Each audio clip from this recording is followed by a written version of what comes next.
conocemos. Es más, de historia, inclusive, no todos, como yo, me incluyo, sé algunas cosas en general, pero yo creo que es muy importante conocer lo que realmente pasó y el rol de la mujer.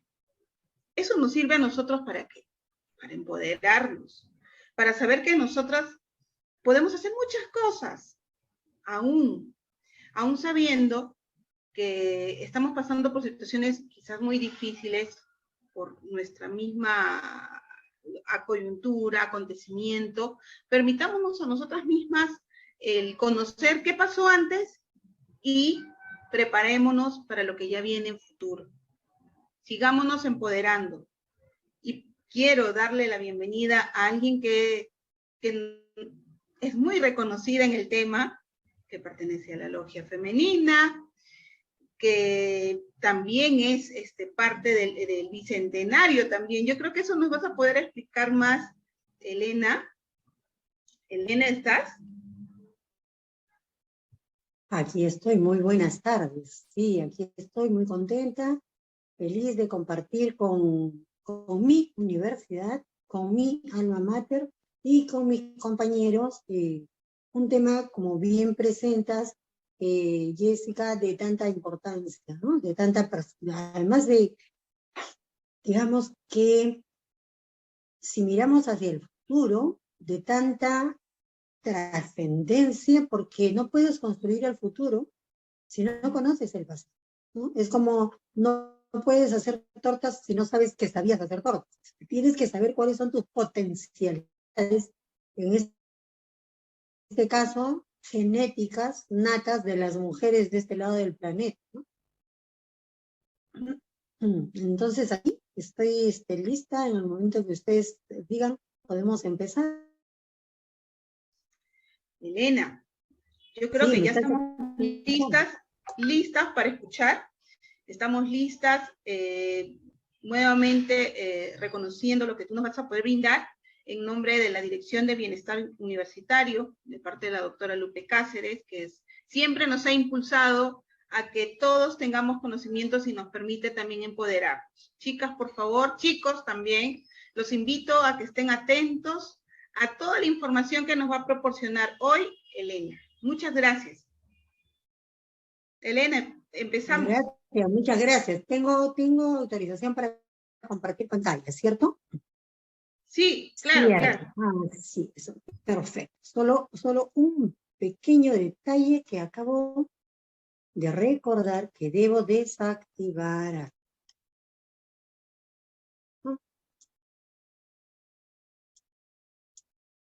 Bien, ahora sí, todo bajo control. Espero.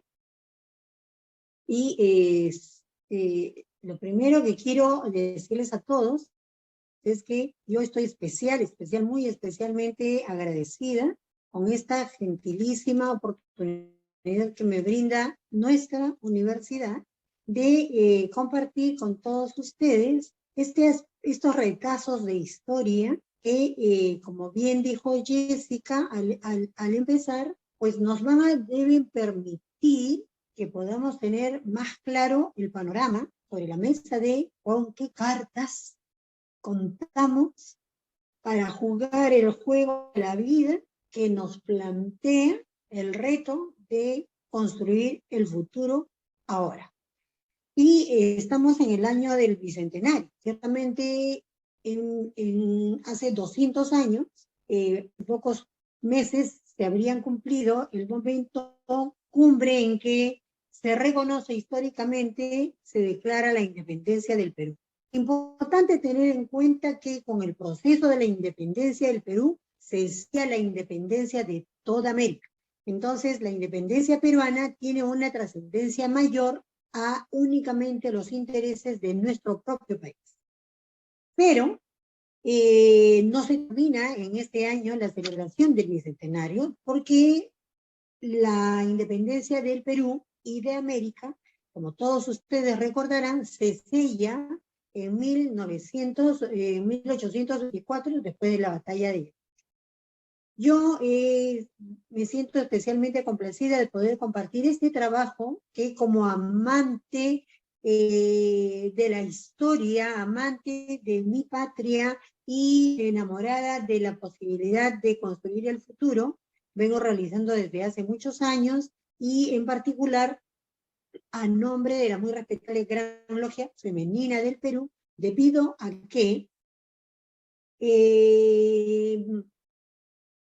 viendo en el año 2014 que tendríamos que empezar a proyectar con objetividad en qué estamos y qué es lo que vamos a celebrar. Dije, maravilloso, para el año 2021 todo el Perú debería estar unido, un solo corazón, disfrutando el celebrar 200 años de independencia. Sin embargo, la situación ha querido que estemos en algunas coyunturas medias complejas que hicieron lento el proceso de maduración de todo este proyecto. ¿Qué hicimos nosotros? En el año 2015 le escribimos al gobierno peruano, haciéndole notar para celebrar como debe el bicentenario de la independencia, el Perú necesita que todos los peruanos tengan lo más claro posible que la independencia también tuvo muchísimo que ver con el esfuerzo y el empeño que hicimos las mujeres.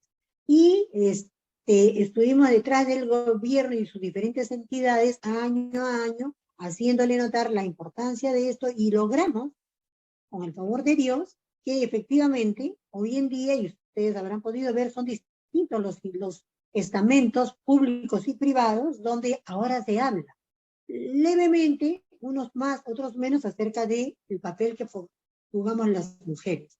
Tanto es así que hemos logrado una resolución ministerial que nos autoriza a considerarnos con el respaldo nominal, porque no nos da $1, ¿no? Pero el respaldo nominal del Ministerio de Educación a la trascendencia de este programa nuestro, tanto así como el respaldo del proyecto especial bicentenario, que también nos autoriza a utilizar el logo bicentenario, que no es que cualquiera se lo pueda poner porque es el año del bicentenario, ¿no?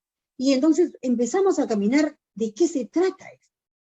Y fíjate que si pongo esta imagen que estamos viendo en este momento en pantalla, este es un lienzo que pintó Renzo Lepiani, un ítalo-peruano radicado en Italia que no conocía Perú y que recibió en determinado momento el encargo de que hiciera una hermosa obra artística que más o menos reseñara cómo es que debió verse ese glorioso 28 de julio de 1821, el escenario público en el cual se declara la independencia, y ahí es donde Renzo Lepiani, utilizando lo que le han contado las abuelas, lo que le han contado los hijos, lo que han encontrado en los libros de historia, imagina este escenario. Lo ha hecho tan lindo, tan hermoso, tan exitosamente, que hoy en día casi se podría decir que en Perú y en el extranjero se considera que esta es prácticamente la fotografía del momento.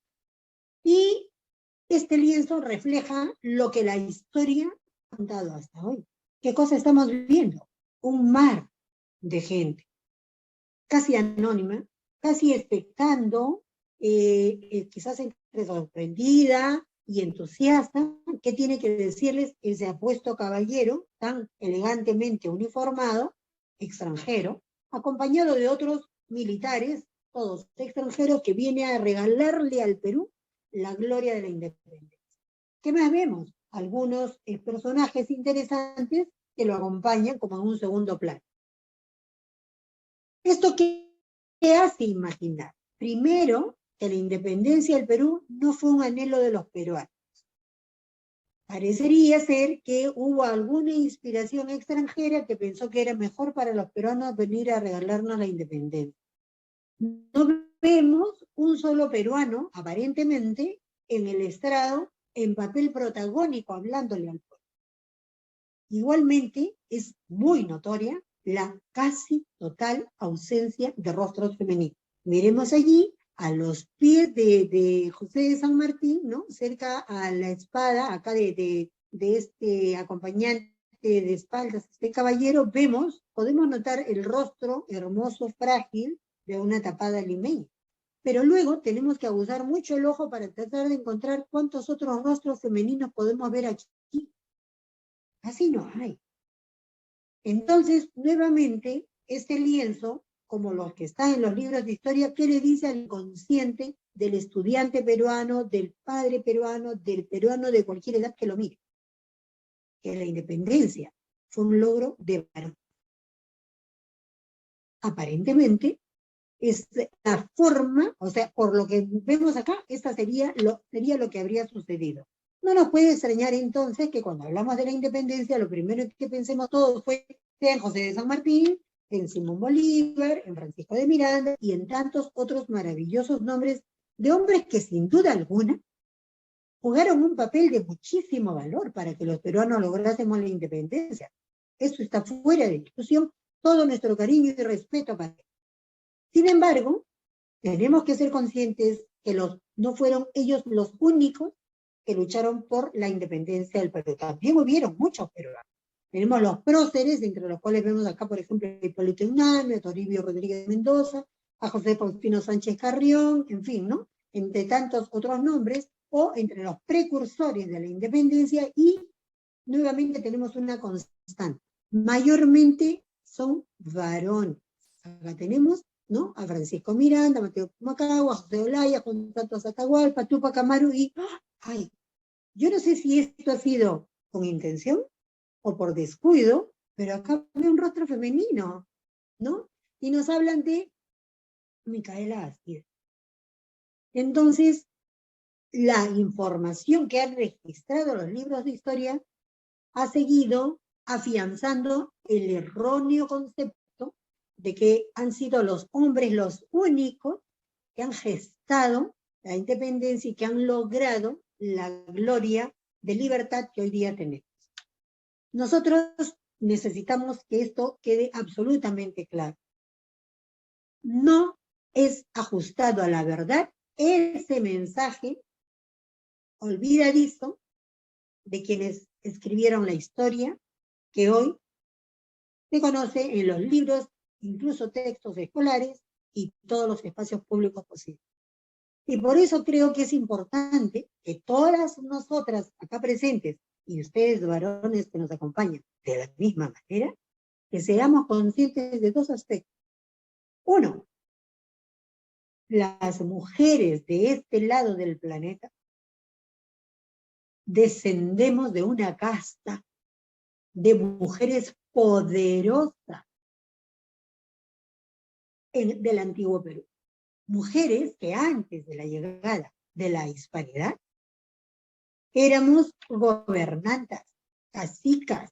Vamos, necesitamos saber todos. Quiero rescatar la historia olvidada de esa mujer peruana y que se pueda conocer en su justa medida cuál es la talla de su aporte para forjar la independencia del Perú.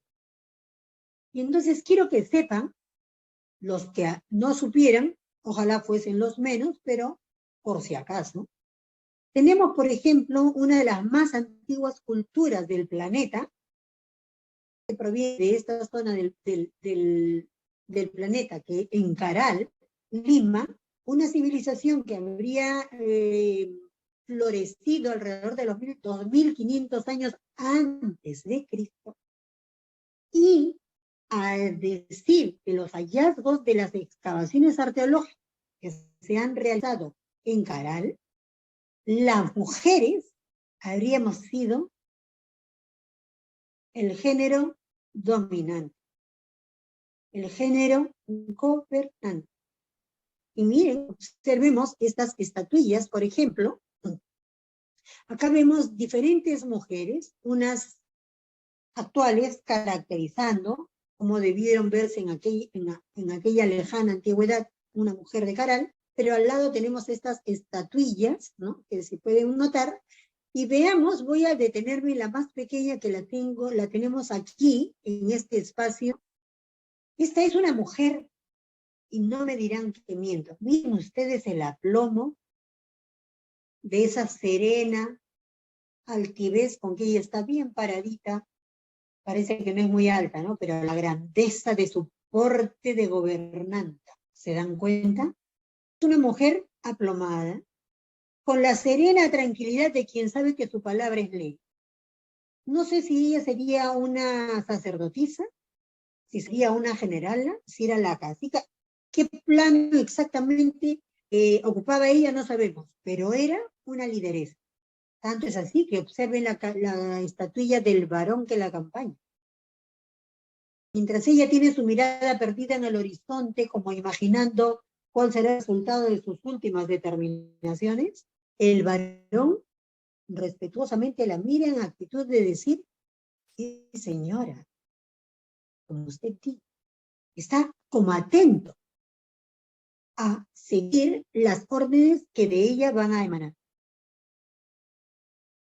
Y si tenemos dudas, podemos seguir avanzando en la historia para llegar, por ejemplo, vamos a avanzar en el tiempo y lleguemos ya a los 800, los años 800, ¿ok? Mire, aquí, no sé si ustedes han escuchado hablar de la cultura Wari, ¿no? Que era también acá en el norte de Lima, lo que hoy día es Guarmey, ¿no es cierto? Y allí se han encontrado los restos de las señoras Wari. Las señoras Wari que han demostrado inequívocamente que la cultura Wari también estaba gobernada por mujeres. Hay determinados aspectos que son inequívocos, ¿no? La posición de las momias es muy diferente, la de la realeza, la de la casta gobernante, que la de los trabajadores, que la de los sirvientes, ¿correcto? Tienen cada uno una manera de haber sido aderezado, embellecido, vestido, ¿no? Para ese último viaje trascendental para su vida, y el de las gobernantes. Entonces está como las vistieron, como las embellecieron, como las adornaron, las cosas que habían en su tumba, diferencian claramente la casta gobernante de las seguidoras. Pues bien, la más alta escala de realeza encontrada en los restos de la cultura Wari nos hablan que allí esas tres mujeres que se encontraron son tres grandes gobernantas mujeres de esa cultura. Y podemos seguir avanzando, vámonos hacia la libertad, en el año 700, y hablemos de las sacerdotisas de Chonancá.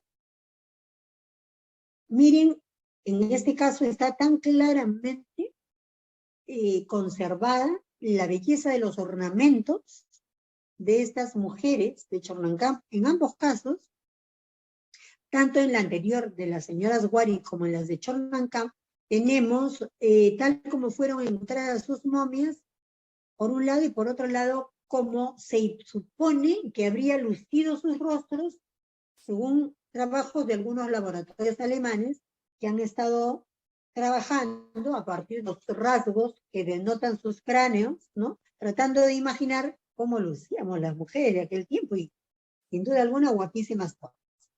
Sobre todo por esa firmeza, repito, que podemos ver en el gesto, ¿no? La fuerza del cierre de los labios, ¿se dan cuenta? Ese aplomo, esa firmeza de carácter y la serenidad de la mirada. La jefa que no tiene que pelear su liderazgo con nadie, porque sabe que todos van a respetarla y reconocerla como tal. Y si seguimos avanzando en el tiempo, vamos a llegar, por ejemplo, a la dama de Cao, que es seguramente más, muchos de los presentes habrán escuchado hablar más de la dama de Cao que de las anteriores, pero con el tiempo se irán haciendo más conocidas. La dama de Cao, en la libertad, y ya estamos hablando del año 400, también fue una gran lideresa político-militar que gobernó en la zona norte del país. Entonces, con estos pocos ejemplos podemos hablar de que incluso antes del surgimiento del imperio incaico, antes de que se crease todo ese poderoso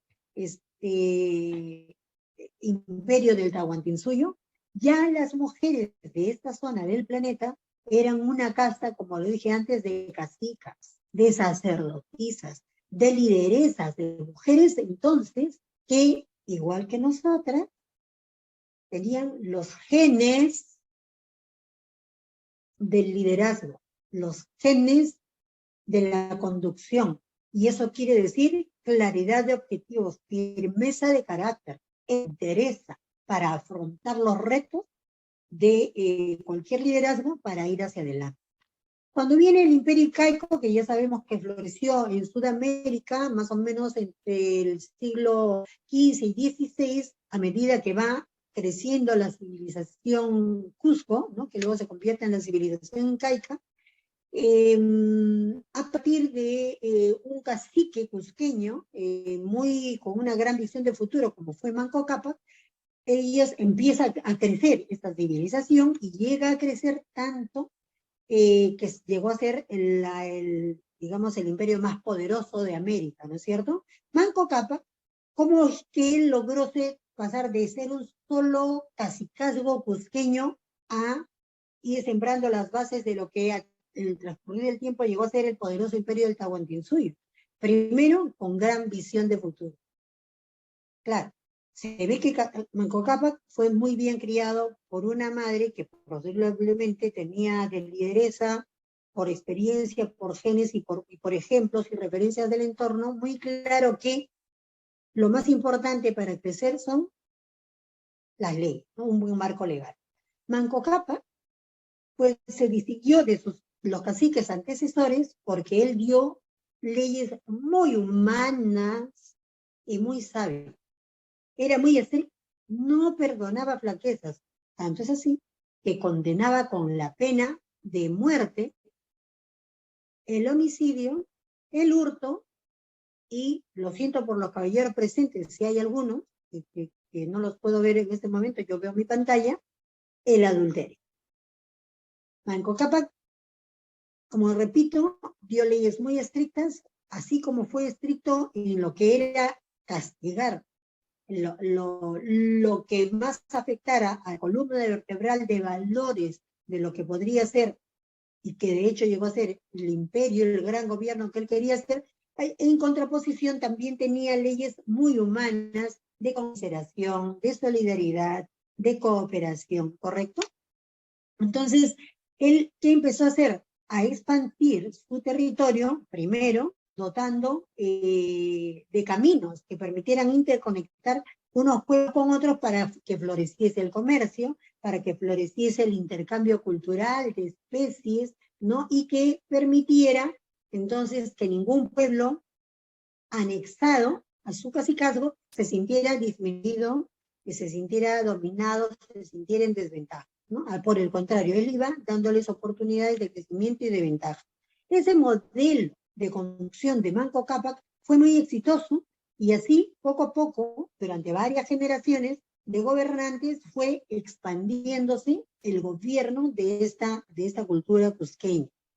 Hasta que alrededor de 1440 aproximadamente, Pachacútec logra transformar este creciente gobierno cusqueño en lo que es un auténtico imperio del que nace el Tahuantinsuyo.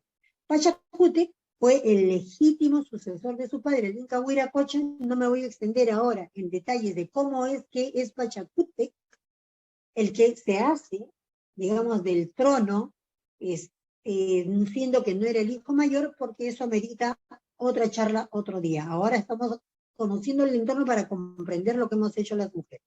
Pero Pachacútec fue muy especialmente hábil, se destacó de los hermanos y de cualquier otro aspirante al trono por sus destrezas como militar, por su olfato de estratega para poder crecer y además porque fue tan sabio que se supo rodear de un equipo muy poderoso y positivo de cooperadores, al punto que todos los que lo conocían lo reconocían en él como un auténtico hijo del sol. ¿Bien? Entonces, uno de sus más importantes colaboradores fue su hijo, ¿no? Quien, con el transcurrir del tiempo, se convertiría en Tupac Yupanqui, Pachacútec, ¿no? El inca que lo sucede. Entonces, ¿qué cosa hizo él? Le delegó a su hijo Tupac Yupanqui la tarea fuerte que requiere de más juventud, ¿no es cierto? De anda, conquista pueblos, expande espacios, abre caminos, anda creciendo, que yo me voy a dedicar a estrechar los vínculos de integración y solidaridad con los pueblos que he ido conquistando. Y de esa época provienen las más maravillosas obras y avances tecnológicos que tuvo la cultura del Tahuantinsuyo con estas maravillosas estructuras que hoy día todavía sorprenden y fascinan a propios y extraños, como estas construcciones megalíticas, ¿no? Con cantidad de arquitecturas fabulosas hechas con tecnología aún incomprensible, capaz de mover tremendos monolitos de piedra. Bueno, este escenario hace que la expansión vaya haciéndose cada vez más grande. Uno de los aspectos que tiene cualquiera que quiere crecer y dominar un mercado es hacer evidente su poderío. En este caso, con estas construcciones megalíticas que acabo de compartir con vosotros, a propio y extraño les quedaba claro que el gobierno del Tahuantinsuyo era el fuerte, era el que sabía cómo se hace y era el que llevaba el progreso y el desarrollo. Es como que hoy día, porque sabemos que nuestra universidad es maravillosa, porque vemos los tremendos edificios, porque vemos la calidad de sus laboratorios, porque vemos la excelencia de sus aulas y demás, entonces uno dice, sí, pues, estoy en la mejor universidad, ¿correcto? Entonces, más o menos, algo así es lo que hacen todos los gobiernos en todos los tiempos, y el Tahuantinsuyo no fue la diferencia. Entonces, esta es la etapa en que la civilización inca, donde habitaban las mujeres descendientes de aquellas antiguas gobernantas de las que he hablado al principio, pudo crecer y pudo florecer hasta llegar a ocupar aproximadamente 2 millones de kilómetros cuadrados. En toda esa época del incanato, donde el imperio ha crecido tanto, ¿qué hacían las mujeres? Pues las mujeres del incanato tenían, por un lado, aquellas que integraban la casta de las trabajadoras, llámese artesanas, llámese orfebres, llámese labriegas, ¿no? Dependiendo de sus habilidades y el lugar en el que ellas se encontraban, de manera positiva en el aparato productivo que permitía el florecimiento del incanato. También tenemos, por otro lado, aquellas mujeres que eran selecciones de cada localidad, que eran dedicadas a la oración, al trabajo espiritual o al acompañamiento psicoafectivo emocional del Inca. En aquel tiempo, las mujeres seguían siendo parteras, astrólogas, curanderas. Eran muy respetadas por los varones y reconocidas por todas las. En el incanato, las mujeres no solamente tenían voz y mano, sino que además eran consideradas nexo directo, emocional y espiritual con la divinidad. ¿Correcto? Veían, y todo el imperio incaico veía natural un principio de dualidad y complementariedad entre lo masculino y lo femenino, que era un mundo equivalente, ¿no? Nos manejábamos entre pares iguales, con diferencias que nos hacían complementarios, pero gracias a lo cual podíamos. En el incanato, como se manejaba, y ustedes recordarán, están más frescos que yo desde el colegio, la mayoría seguramente, ¿no? Estas unidades autosustentables en las cuales se educaban los chicos y a la vez se servía de granja o de unidad productiva para abastecer de alimento y bienes, ¿no? a todos. Esto que aseguraba que todos los pobladores eran respetados, hombres y mujeres. Las mujeres eran queridos y eran considerados durante todo el tiempo de su vida productiva. El imperio se iba a encargar de que no le falte nada. Y cuando llegase el momento en que los años ya no le permitiesen seguir produciendo, el imperio se iba a encargar de que siga sin faltarle nada. ¿Correcto?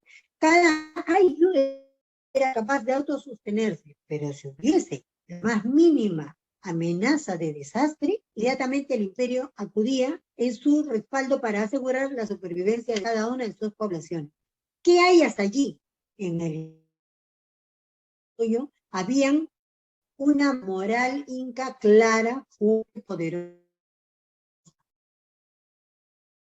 Ama aquella, no seas ocioso, ama Sua, no seas ladrón, y ama Yuya, los valores de la moral inca.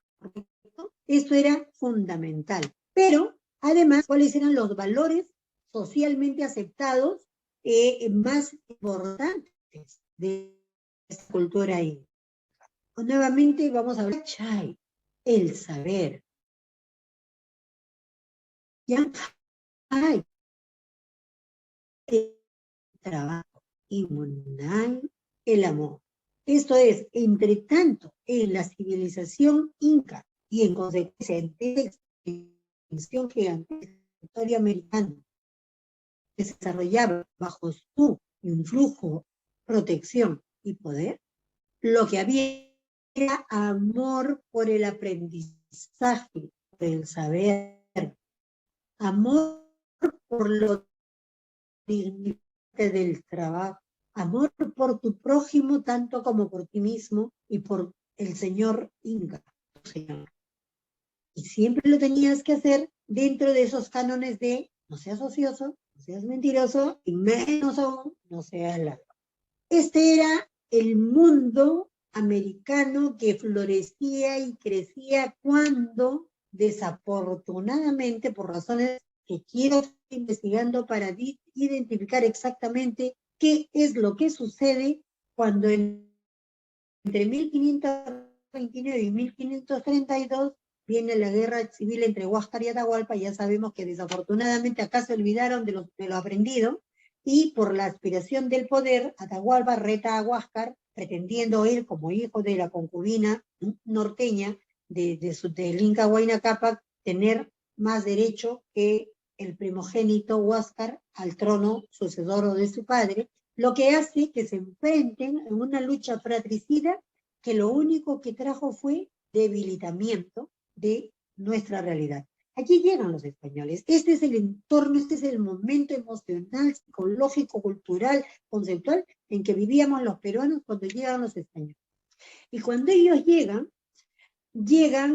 con una visión pues muy diferente a la nuestra, ¿no? Ellos venían de saber que el mundo se conquista en base al yo me apropio de lo tuyo si me gusta más y anda a llorar al río, ¿no es cierto? Y llegan solo 180 hombres, con tan solo 39 caballos que desembarcan en Tumbes en 1530. ¿Qué es lo que hace Francisco Pizarro con otra visión?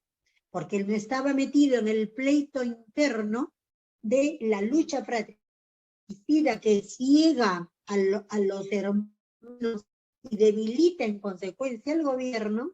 Lo primero que hace es, quiero averiguar quién es acá la máxima cabeza, a quién tengo que sacar del camino, ¿no? Con quién tengo que hablar para ver cómo lo saco del camino. Y le comentaron que acababa de haber esta lucha tremenda con la cual Atahualpa vence a Huáscar, ¿cierto? Y él empieza a ir hacia el Cusco para hacerse reconocer como legítimo gobernante, y estaba, como recordaremos, en Cajamarca disfrutando de una parada en los baños de...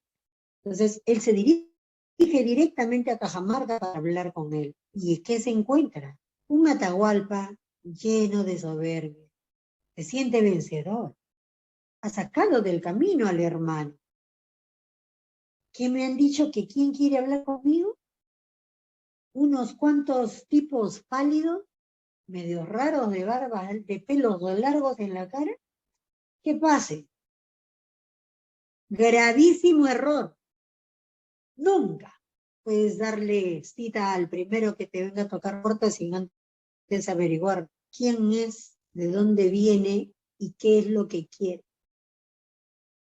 Lo comento porque es importante que lo tengamos en cuenta. Esto se aplica no solo para la política internacional de trascendencia histórica, como en este caso, hasta cuando nos tocan la puerta de la casa, pongámoslo siempre presente, siempre atento, ¿no?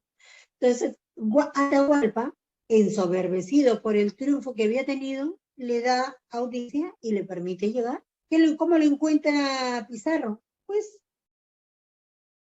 dormido en sus laureles, desarmado. Él es el poderoso Atahualpa. ¿Qué le pueden hacer 4 palos? ¿No es cierto?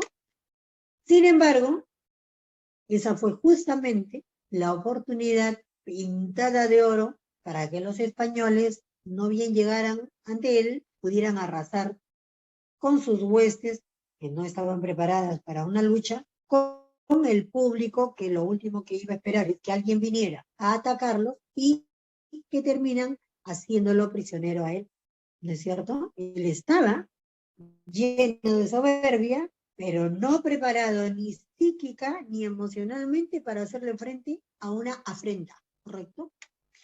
Ya sabemos que fue capturado, ya sabemos que fue engañado, y no importa cuánto oro y cuánta plata diera, ya sabemos que igualmente él iba a ser el lapidado, ¿no? En el último momento, no sabemos si es que porque realmente comprendió lo que le decían o porque tuvo un ángel guardián que le perdonó la manera trágica de vivir. Antes de ser lapidado, aceptó reconocer la Biblia, con lo cual tuvo una muerte menos cruenta, ¿correcto? Ya con Atahualpa fuera del camino, Pizarro y sus huestes se van hacia el Cusco para hacerse del poder y se encuentran con otro ingenuo que les sale al paso. ¿Quién era? Manco Inca Yupanqui, hermano de Huáscar, o sea, hijo también del Inca Huayna Cápac, correcto, que venía apurado hacia Cajamarca ante la historia de que habían desaparecido a su hermano Huáscar y que había el problema con Atahualpa, pero él le venía enemigo de Atahualpa. Y cuando ve que llegan los españoles y que han dado muerte a Atahualpa, cree otra vez. Por favor, estoy haciendo estos comentarios porque esto es importante para toda la vida. No podemos pecar de ingenuos. Por favor, primero averigua con quién estás hablando. ¿Qué hace, man? Inca Yupac. Le dice, por supuesto, lo que ustedes quieran, yo los guío, vamos. Porque imagina que estos españoles le van a dar el respaldo y efectivamente lo van a entronizar a él.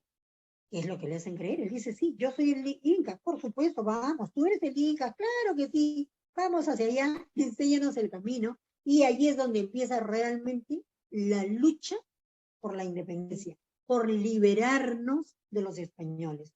¿Qué cosa he querido con todo este preliminar?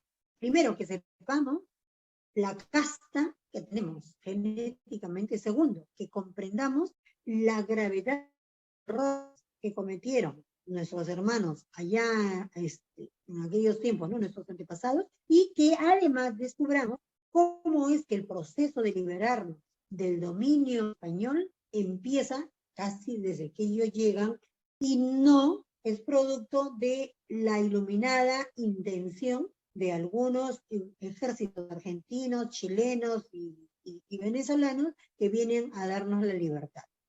Empiezan acá los problemas y lo primero que empieza es la rebelión del propio Manco Inca Yupanqui, ¿no? Que al darse cuenta de que lo han engañado y que de Inca no le reconocen ni una pluma, decide replegarse y empezar a organizar a sus huestes para cercar a los españoles. Y él piensa, y estuvo en realidad muy cerca de lograrlo, ¿no? Cercando al Cusco con las huestes peruanas, y al impedir ingreso y salida de alimentos y bebidas, podría haberlo hecho, pero él no contó con que llegaban nuevas cantidades de españoles en apoyo a los que estaban atrás y a los que estaban cercados, y no pudo prosperar los. Bueno, esta parte, la sublevación de Manco Inca Yupanqui, es el mayor enfrentamiento militar de la conquista del Perú. Y ya en ese momento, quiero que ustedes sepan cuántas cosas estábamos haciendo las mujeres rebeldes, precursoras, fieras. A mí no me cuentes que porque tú crees que eres más lindo, porque estás más palidito, porque tu partita blanquita y tus rulitos no sé qué. Yo quiero a mi peruano y quiero mi libertad y no me voy a doblegar ante ti. Tenemos el caso entonces, por ejemplo, de Cura Obvio, importantísima. Qué olvidadizos han sido los historiadores que han escrito la historia del Perú y que no han podido contarle a la posteridad la historia, por ejemplo, de Cura Obvio, ¿no? Ella era esposa de Manco Inca Yupanqui. Dice la historia que era una mujer de extrema belleza, muy aguda, muy audaz, muy inteligente, pero Gonzalo Pizarro se encapricha con ella. Una de las formas de dominación con que los españoles apaciguan y doblegan a los peruanos es militarmente a los varones y a las mujeres bajo lo que ellos llaman amancebamiento, ¿no? O sea, la dominación en base a la posesión sexual de la mujer. No te preguntaban, mamita, si quieres o no quieres, si te gusta o no te gusta. Tú vienes acá y de ahora en adelante eres la mujer que a mí me sirve cuando yo quiero y como yo quiero, y esa dominación con el tiempo es la que termina por romper y resquebrajar esa fortaleza psicoemocional de una mujer que estaba acostumbrada solo a ser respetada, solo a ser considerada, ¿correcto? Ella de ninguna manera se presta al juego y no quiso saber nada con Gonzalo Pizarro, obsesionado como estaba con ella, manda engañosamente a su ejército a alejar a Manco Inca, al enfrascado en una lucha para que ella se quedara sola donde él pudiera llegar hasta él.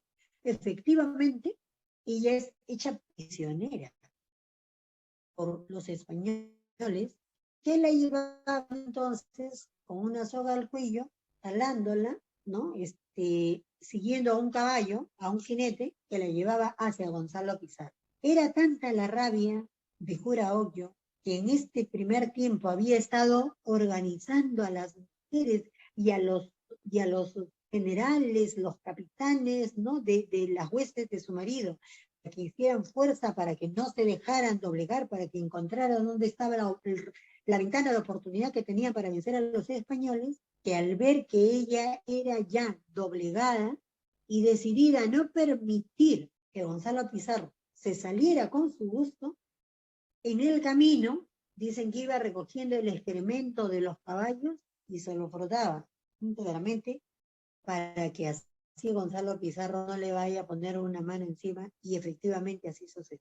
Cuando ella es llevada ante Gonzalo Pizarro, la encuentra en tal estado de deterioro y tan recubierta de inmundicia que ya cae en furia porque se siente ofendido en su superioridad y ordena que la maten desnuda en medio de la plaza a flechazos.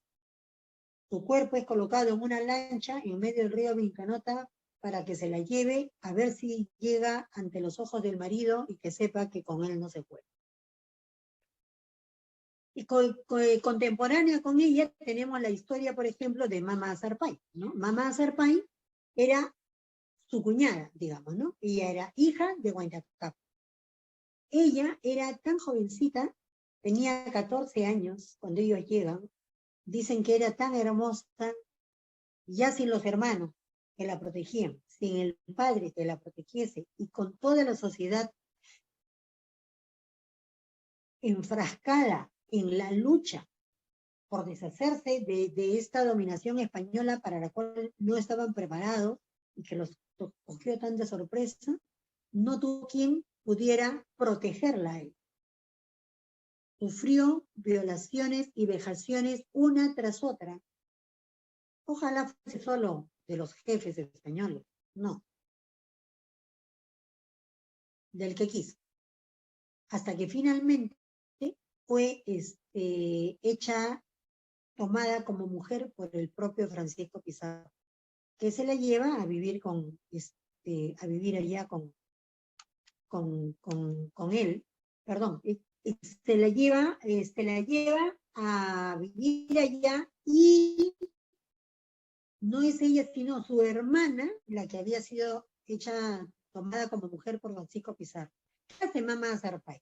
Se da cuenta que tiene una ventana de oportunidad en la supuesta necesidad de visitar a la hermana y comienza a aguzar el oído todo lo que puede para tratar de comprender lo que hablaban los españoles allí en el corazón de la casa misma de Francisco Pizarro, al donde ella iba con el cuento de que visitaba a la hermana. Ciertamente, yo no dudo que también quería visitar a la hermana, pero era su principal interés. Pues bien, ella saliendo de allí, lo que hacía era comentar con todos los demás insurrectos, digamos, ¿no? Los insurgentes, para que supieran lo que ella estaba escuchando, que parece que iba a suceder y que estuviesen mejor preparados para defenderse de los españoles. Cuando Francisco Pizarro lo descubre, la condena a morir a flechazos en la puerta de su propia casa, de manera que su hermana también viese lo que le sucede a aquella que se atreve a traicionarlo y así la mantiene más calladita y tranquilita en su casa. Con ella podemos seguir hablando, por ejemplo, del caso de María Rosa Huarcay, que era una hermana de Titu Cusi-Yupanqui y que también, igual que su padre, su hermano y su esposo, fue tenaz luchadora ella con sus hijos en contra de huestes españolas y fue capaz de tenderles trampas que los tenían enfebrecidos de rabia de ver que esta mujer que dicen que era muy delgadita, jovencita, podía jugar con ella, induciéndolos a caer en el error, induciéndolos a tomar caminos equivocados que solo los llevaban a emboscadas donde ellos sufrían bajas importantes. Una vez que la apresaron, iba a suceder antes o después, la asesinaron cruelmente junto a su padre, su hermano y su esposo.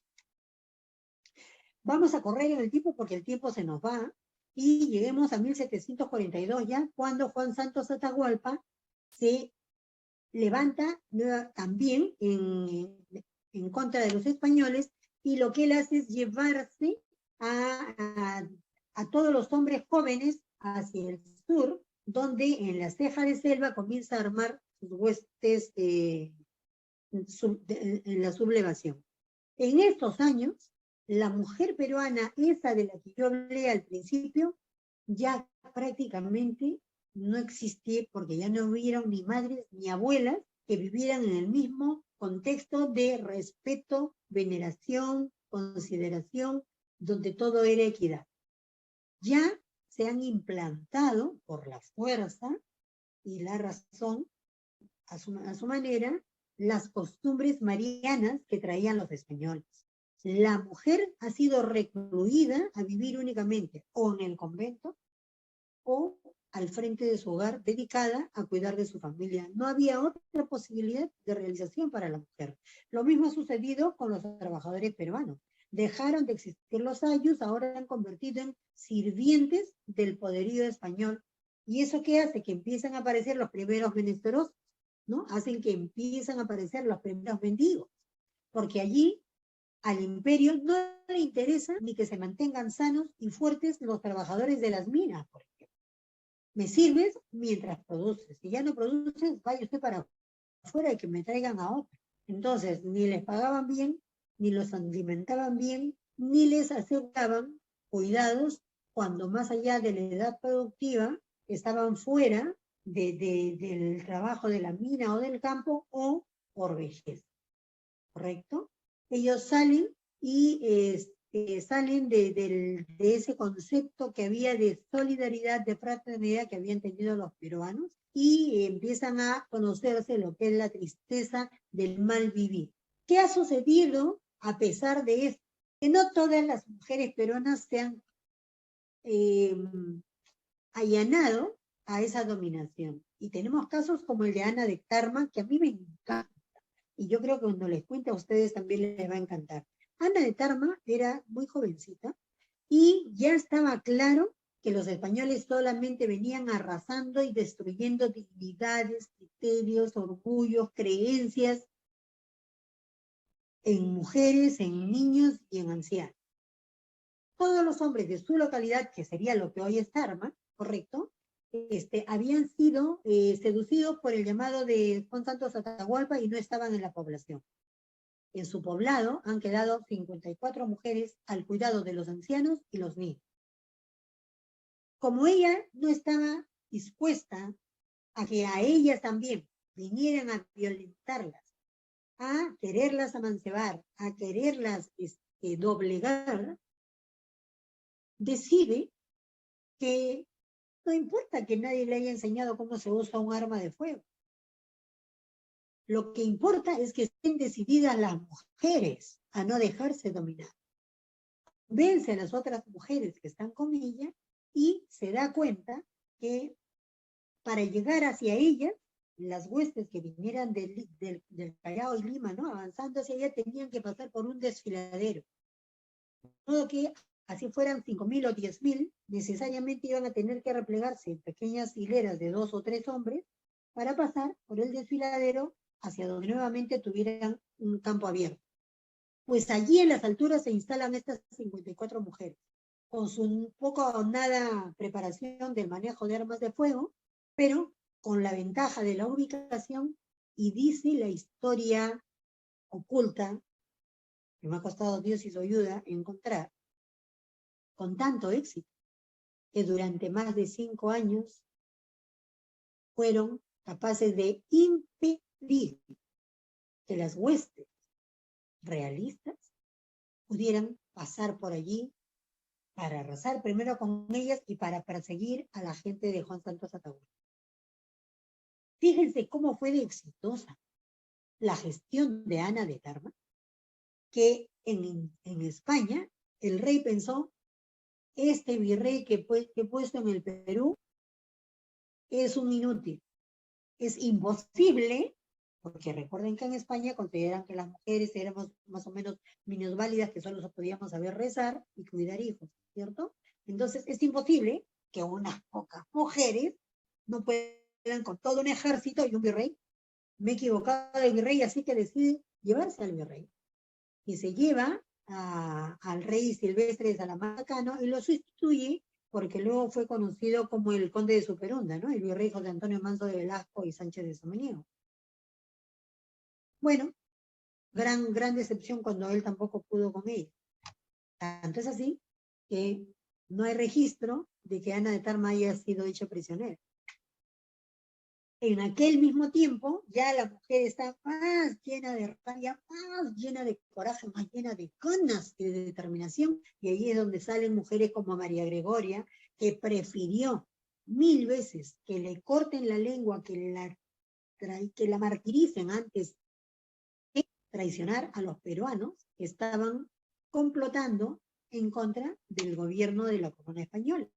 Y si hemos estado hablando de mujeres que, como pueden notar, venían del campo, venían estrictamente descendientes de la casta inca y peruana, tenemos casos, por ejemplo, como el de Brígida Silva de Ochoa, que era una dama criolla, podemos notarla, ¿no? Ella pertenece a una casta privilegiada en el Perú, es mezcla de sangres, ¿no es cierto? Sin embargo, convencida de que los reclamos de los peruanos eran justos y era lo correcto, ella también decide ponerse del lado de estas mujeres peruanas que auténticamente peruanas estaban insurrectas, rebeldes, imposible de sojuzgar, y se une a ellas también para conspirar contra la dominación del virrey, que en su tiempo fue Abascal, buscando complotar contra él, ¿no? O tenemos el caso, por ejemplo, de Juana Moreno, ¿no? Juana Moreno,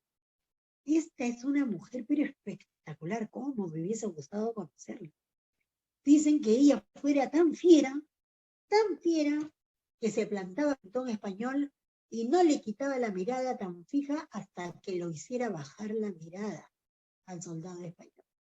Era tan fiera, tan decidida, que ella no tuvo miedo de encabezar la rebelión de Huánuco, ¿no? Si ustedes recuerdan algo de la historia de la rebelión del corregimiento de Guamalíes en Huánuco, y ella misma fue con su propia mano quien le dio muerte al coronel Domingo de la Cajilla, que era el gobernante de Huánuco.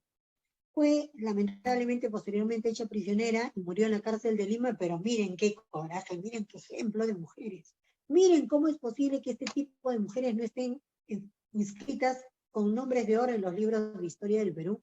Sigamos corriendo en el tiempo y llegamos donde José Gabriel Condorcanqui y Tupac Amaru. Y en este caso vamos a ver estas mujeres que han ido aprendiendo en el tiempo cómo piensan el español, cómo piensa esta nueva cultura para poder conspirar con mayor efectividad.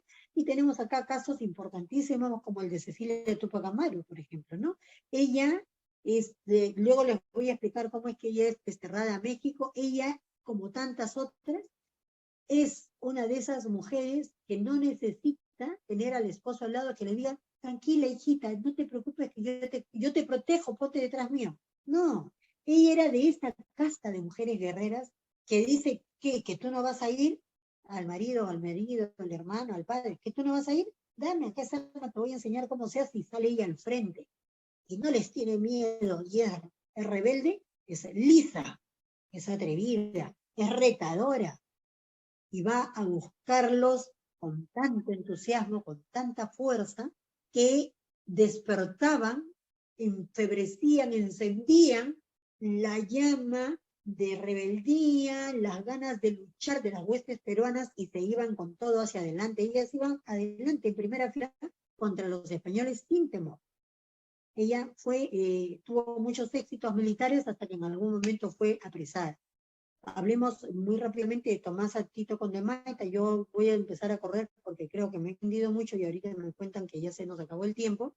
Tomasa Tito Condemaita, por ejemplo, esta es una zona peruana que hoy corresponde de hecho ya a lo que es el país de Bolivia, ¿no es cierto? Pero en aquel tiempo recuerden que todo era Perú. Ella era cacica de esta zona al norte de Bolivia, y ella fue quien al frente de un batallón exclusivamente de mujeres, como en el caso de Ana de Tarma, del que les hablé hace un rato, logra vencer a un ejército de varones militarmente entrenados y superiormente tecnológicos, ¿no? Por el tipo de armas que tenían y demás. Sin embargo, ella logra vencer en una lucha en el puente de Pilpinto sobre el río Apurima, donde a punta de fiereza, a punta de coraje, a punta de determinación, logran vencer a los españoles. Finalmente ella es apresada, desafortunadamente, y fue estrangulada en la Plaza de Armas del Cusco el 18 de mayo de 1781. Cuentan los antiguos escritos que fue desmembrada y sus extremidades fueron colgadas en los 4 puntos de acceso a la Plaza de Armas del Cusco para pretender que fuese un escarmiento para otros insurrectos, en especial las mujeres que ya venían enloqueciendo a los españoles con esta fiereza con que ellas hablaban, igual que Marcela Castro, por ejemplo, ¿no? Son la misma generación y además eran amigas y cómplices entre ellas, ¿no? Ella fue sumamente importante en el lanzamiento tupacamarista de Marcapata, ¿no? Y ella, cuando la toman prisionera y le exigen y le ofrecen todo tipo de oportunidades para que ella delatase a los insurrectos peruanos que iban al frente, y al no lograr ella fue sentenciada de una manera horrorosa. La desnudaron, le cortaron la lengua, la amarraron de las trenzas a la cola del caballo, y así fue el caballo arrastrando su cuerpo alrededor de la plaza, mientras la era lacerado su cuerpo con los golpes que le daban, ¿no? Y hasta que ella murió, o sea, la arrastraron hasta que muriese. Fue una sentencia horrorosa y extremadamente cruel.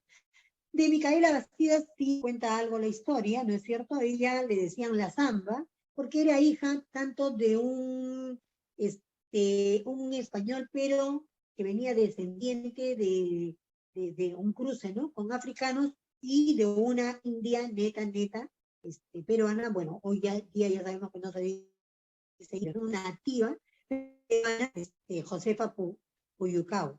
Ella fue esposa de Tupac Amaru II, pero no fue solo su esposa, también, igual que él, fue lideresa, fue estratega. Su marido iba a la batalla y ella ordenaba a las huestes, ella tomaba armas y iba con ellos al campo de batalla también. Cuando la condenan, fue completamente martirizada, la ahorcaron, y al igual que a varias de sus antecesoras fue descuartizada. Podemos seguir hablando de Marcela Tito Condori, por ejemplo, que fue esposa de Diego Cristóbal Tupac Amaru, y que ella también integró la caravana de la muerte. Bartolina Sisa, mujer maravillosa, es amada, es venerada, no solo en Bolivia, incluso en Argentina.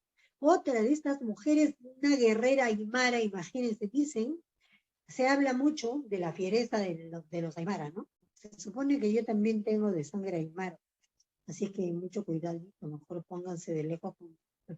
Dice, se habla mucho de la fiereza de la casta, digamos, de los aymaras, y Bartolina Sisa fue de estas mujeres que era compinche de los guerreros al frente, los cuales ella se ponía, que era muy amorosa, muy dadivosa con las poblaciones de la zona por donde ellos iban, y tan exitosa en sus incursiones militares que es extremadamente reverenciada, como dije, no solo en Bolivia, sino también en Argentina. Ella fue brutalmente asesinada, descuartizada en 1782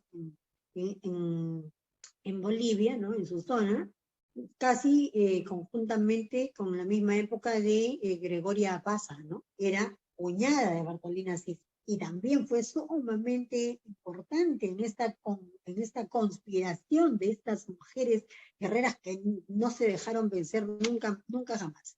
¿Cuál fue la caravana de la muerte? Porque se nos va el tiempo. ¿Cómo habremos sido de exitosas, queridas compañeras, queridas compañeros? A mí se me quiebra la voz cuando recuerdo esto, y lo recuerdo y lo he estudiado tantos años, y sin embargo me sigue generando la misma emoción. ¿A qué extremo volvimos locos a estos hombres españoles con nuestra fiereza, con nuestra capacidad, con nuestra visión de estrategia, con nuestra terquedad de que a mí no me vas a doblegar porque yo soy peruana, yo quiero un inca, yo quiero un peruano, sácame tus barbas blancas que me pican y no te aguanto? Que en determinado momento las hacen prisioneras, las reúnen en el Cusco y, por supuesto, en un juicio sumario, sin mayores trámites, son condenadas por traicionar a la corona española. Y salen desde el Cusco a pie 75 mujeres adultas y 17 niñas rumbo al Callao. Salen del Cusco y transitan a pie hasta el Callao. Se pueden imaginar, en el camino, la gran mayoría murió de agotamiento, de frío, de hambre o de enfermedad. De todas estas mujeres llegaron vivas al Real Felipe solo 40. Estuvieron prisioneras de pie. Si alguno de ustedes ha tenido oportunidad de visitar el Real Felipe en la media luna, donde no hay sitio ni para que se sienten, de pie, hasta que llegó un barco que se las llevara a México. En tal grado de deterioro físico que a México solo llegaron vivas 15. Cuando José de San Martín logra la independencia, conociendo la historia de estas mujeres, las manda a traer y las recibe con grandes honores como heroínas. Dicta un decreto para que ellas usen un pendón, una banda, que decía Madres de la Patria, ¿no? Con un borlón en la cadera, y les hacían una pensión vitalicia. Desafortunadamente, cuando él se retira de Perú, Bolívar, que no tenía ni los mismos sentimientos ni la misma visión de José de San Martín, anula la pensión vitalicia para estas mujeres y terminaron muriendo la mayoría de ellas en indigencia, ¿no? Pero fíjense la talla de la efectividad de esta lucha femenina que condicionaron una condena como esta de la caravana de la muerte. Si ustedes se atreven, se dan un tiempo a visitar el Centro de Estudios Históricos Militares en el Panteón de los Próceres, que está en el Parque Universitario, en la antigua casona de San Marcos. Allí van a encontrar esta placa donde están los nombres de estas mujeres, y van a encontrar, no se espante, nombres hasta de niñas de 3 años. ¿No? Imagínense lo aterradora, lo peligrosa que era una niña de 3 años que pudieron condenarla de esta manera. Y a lo largo del tiempo, entonces, vamos a seguir viendo, compañeros, que hemos sido las mujeres tan recias, tan claras, tan decididas en luchar, en quebrar la integridad, la fuerza con que los españoles nos dominaban, que les hemos hecho no solamente la vida imposible a ellos, la vida más fácil a los nuestros, sino que la importancia de lo que nosotros hemos hecho merece que tengamos un sitial de honor en la historia.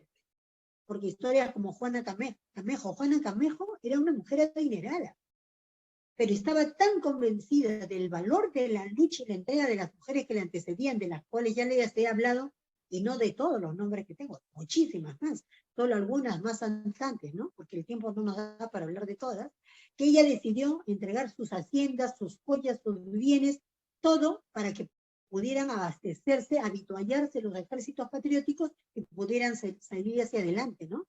Ella, en determinados momentos, qué rica está Juana Camejo, ¿no? Así tenemos que ser todas. ¿Por qué aguantamos violencia y sojuzgamiento? Él escribe al gobernador de su provincia y le dice, el sexo femenino, señor gobernador, no teme a los horrores de la guerra, no se equivoque con nosotras, más bien cuídese, ¿no?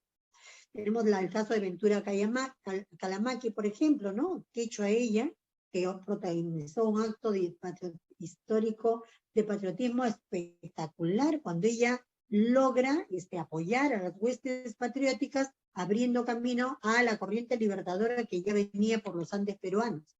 Y podemos seguir a lo largo de la historia con historias como las Rabonas, que ya sabemos, muchos de quienes hablamos, pero este aspecto importante, por favor no me digan que ya se terminó el tiempo, Jessiquita, no hubiese podido José de San Martín lograr el mismo nivel de desarrollo ni el Ejército Libertador si no hubiese sido, no solo por el antecedente de lo que habían ido haciendo las mujeres peruanas, de América, digamos, porque no es solamente Perú hoy en día, sino las que él recibió de mujeres que estuvieron listas para asumir todos los retos y todos los riesgos, como María Parado de Bellido, por ejemplo, ¿no? Que trabajaba en el correo, y que ella servía de enlace para que pasaran la información entre lo que están planeando los españoles y que se enteren los peruanos por donde tenían una oportunidad, o el caso de las Toledo, ¿no? Qué delicia esta madre viuda con sus 2 hijas que logra darse cuenta allí donde los hombres están demasiado alborotados, tú tranquilita nomás, tranquilita, fíjate dónde tienes una oportunidad, y ellas lo hicieron, se metieron bajo el puente y lograron cortar las amarras del puente para impedir que el ejército español pudiese seguir persiguiendo a las huestes peruanas, ¿no es cierto? María Parado de Bellido, nosotros en la Gran Logia Femenina de Perú tenemos en Ayacucho una respetable logia simbólica femenina llamada María Parado de Bellido, o esta historia que tampoco conocen seguramente mucho, ¿no? Hemos estado hablando de mujeres criollas y mujeres nativas autóctonas, pero miren este caso. Micaela Muñoz Cañete de Merino, esta era una dama aristocrática de la libertad, ¿correcto? Era una señora que gozaba de todos los privilegios de los que podía gozar una mujer aristocrática, pero ella tenía claro lo que es justo en contra de lo que no es justo, y tenía claro que la libertad es el derecho más preciado para cualquier ser humano y que no había razón para que ella se mantuviese del lado de aquel que oprimía, sojuzgaba y abusaba del peruano. Entonces ella abrazó, pero con corazón ardiente, la causa libertaria. No tuvo miedo de perder todos sus privilegios y hasta la vida.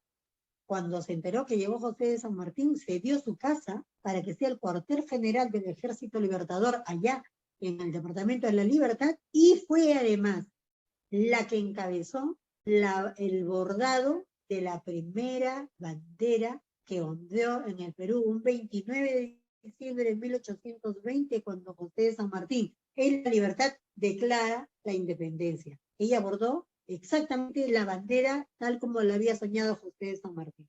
No solo eso, convocó a todas las damas adineradas de Trujillo para pasar la cesta, ¿no? Dame las joyas de tu abuela, de tu madre, no te sirven para otra cosa. Si seguimos bajo esta dominación, vamos a ayudar a estos locos que vienen a luchar por la independencia del Perú, y pudo reunir una importante cantidad de tesoro, ¿no? Con que apoyar al ejército libertador.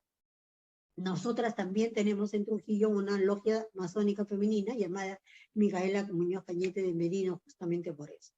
Entonces, las lágrimas me van a salir de los ojos, tengo que contenerlos porque si no se me corre el ritmo.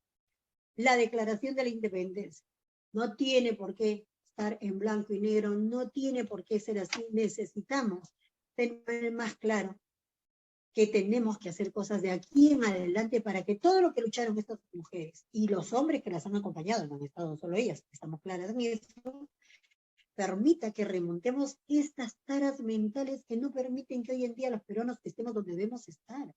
Estamos más enfrascados en las diferencias que nos separan antes de buscar cuáles son las causas y las cosas que nos unen como hermanos. No sabemos manejarnos ni políticamente, la prensa es una basura, el Perú está muy lejos de ser todo una nación donde todos latimos al mismo ritmo, nos vibramos con la misma emoción por las mismas cosas.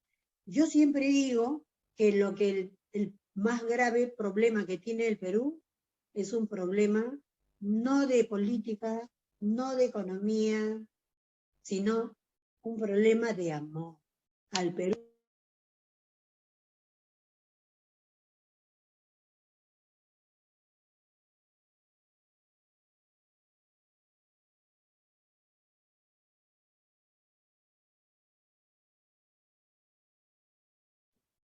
Elena, creo que se te fue tu audio.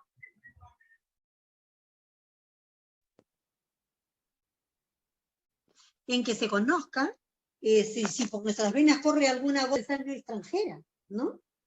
Cuando tendríamos que estar llenos de orgullo por todo ese chorro, ese torrente de sangre peruana que nos corre a todos más que las gotas de sangre extranjera que podamos tener. Nuestro país está enfermo, pero está enfermo de falta de amor. Necesitamos amarnos, necesitamos estar orgullosos de lo que hemos sido capaces de hacer y necesitamos ser capaces, entonces, a partir de eso, de empezar a construir el futuro tal como lo soñamos y tal como lo queremos. Cuando esto suceda, yo estoy segura que no volveremos a ver estos problemas de violencia, de bullying, que solamente nos dé postración, de diferencias, porque todos los peruanos empezaremos a interesarnos de la misma manera en que todos estemos bien. Porque no es suficiente que yo esté bien, no es suficiente que yo viva en una casa linda o que tú vivas en una casa más linda o el del frente tenga... ¿Esto a dónde nos lleva? Si todo el país y todos nuestros hermanos no están bien, todos estamos mal. Entonces vamos a trabajar por eso. Hay que hacer muchas cosas, cambios legales, sí, por supuesto, hay que hacerlo, pero eso es un trabajo muy largo. Creo que hay que empezar por lo primero, y lo primero es nuestra huella digital, reconocer el valor de nuestra genética, y para eso parte importante es que se conozca la historia. Por eso he sido tan insistente en que se conozca más qué hemos hecho los peruanos y qué hemos hecho las mujeres. Porque las mujeres necesitamos estar mejor paradas en nuestros tacones para saber qué es lo que podemos hacer y qué es lo que debemos hacer. Tenemos que ser conscientes que todo empieza porque rescatemos los valores, porque nos pongamos de acuerdo en trabajar juntos. Ciertamente el Poder Legislativo, el Poder Ejecutivo, en estos días parece difícil, como tanto desencuentro que hay, las Fuerzas Armadas, pero la sociedad civil también. No podemos seguir siendo meros espectadores, necesitamos todos empezar a trabajar en cultivar valores, en rescatar la historia y empezar a mirar con una nueva mirada cuál ha sido la verdadera dimensión, primero, del aporte de la mujer para lograr la independencia, de manera que tengamos más claro cuál es la talla de la responsabilidad que nos toca a sus herederos, sus hijos y sus hijas de hoy, para construir el futuro que ellas hubiesen querido que nosotros hiciésemos, y que los hijos que tengamos, y los nietos que tengamos, y los nietos de nuestros nietos esperan que nosotros estemos haciendo hoy día. Afirmemos identidad, espero, ojalá, estas historias que les he contado con el corazón abierto sirvan para inspirarnos a todos, para que seamos claros que no importa lo gigantesca que parezca un reto, la podemos lograr y exitosamente estamos decididos, y para eso tenemos que estar muy claramente motivados en conocer de dónde venimos y hacia dónde vamos. Nos lo debemos a todos, pero principalmente a estas pequeñitas que hoy día están empezando a vivir y que cuando sean adultas van a decir, ¿qué hiciste tú con tu vida para construir una mejor patria? Ya cuando ellas estén grandes, habremos logrado que los libros de historia registren las historias de estas mujeres que les he contado y de otras más. Ellas hicieron eso maravilloso. ¿Y tú? ¿Qué hiciste tú? Que amerite que se te reconozca, se te respete y que te haya valido la pena tu existencia. Hagamos, por favor, juntos, que este presente sea el pasado de un futuro mejor para todos. Muchas gracias.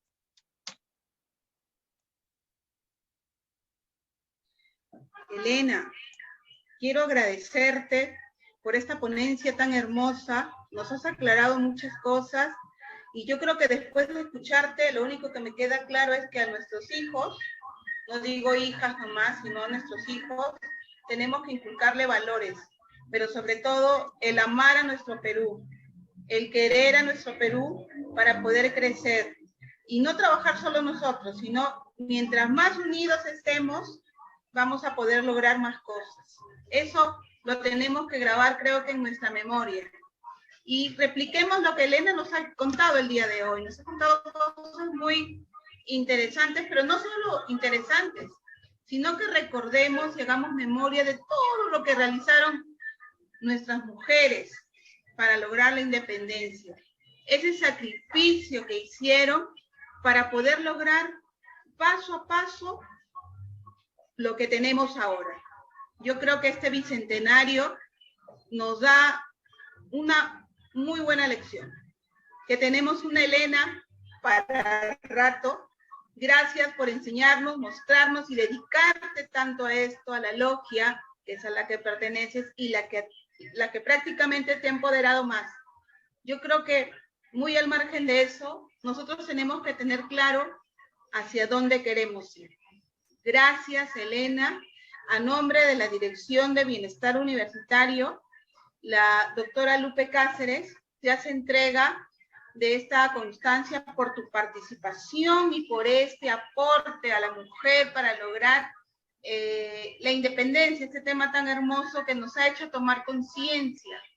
Por favor, chicas y chicos, empoderémonos, luchemos, no nos quedemos callados, no nos quedemos con brazos cruzados y tengamos siempre, siempre claro que nuestra sociedad merece personas justas, personas honestas, personas buenas, como son ustedes. Estoy muy segura que Elena, con esta constancia, quedamos claro que de verdad te mereces muchísimos más logros. Muchas gracias, gracias a todos los participantes, a los que han escuchado, por favor. Quiero que se lleven todo lo que nos ha dicho el día de hoy, Elena. Muchísimas gracias por tu participación. Muchísimas gracias por tu ponencia. Gracias, chicos. Gracias por estar presentes. Gracias, Elenita. Muchísimas gracias también a Jessica, a ti, a través tuyo, por favor, hazle llegar mi más encendidas muestras de gratitud a la doctora Lupe, a las autoridades, más altas autoridades de la universidad y a todos mis compañeros, con todo mi corazón. Yo de verdad les agradezco la paciencia de haberme escuchado tanto rato, creo que he hablado más de una hora, pero lo hago con mucho amor y absolutamente convencida que estamos haciendo historia, no somos conscientes de eso. Yo les aviso ni que Ana de Tarma ni que Gregoria Paz eran conscientes que estaban cambiando el rumbo de la historia con lo que ellos hacían en su momento, y nosotros lo estamos haciendo cada día, con lo que hablamos, con lo que nos callamos, con lo que hacemos o lo dejamos de hacer. Entonces, hagamos pues que la historia sea como nosotros la soñamos y como la queremos, ¿no? Y como la merecemos. Y hagámoslo con entrega, con tenacidad, con integridad, que es indispensable. No basta con ser honesto, ¿no? Hay que ser íntegro. Y con dedicación.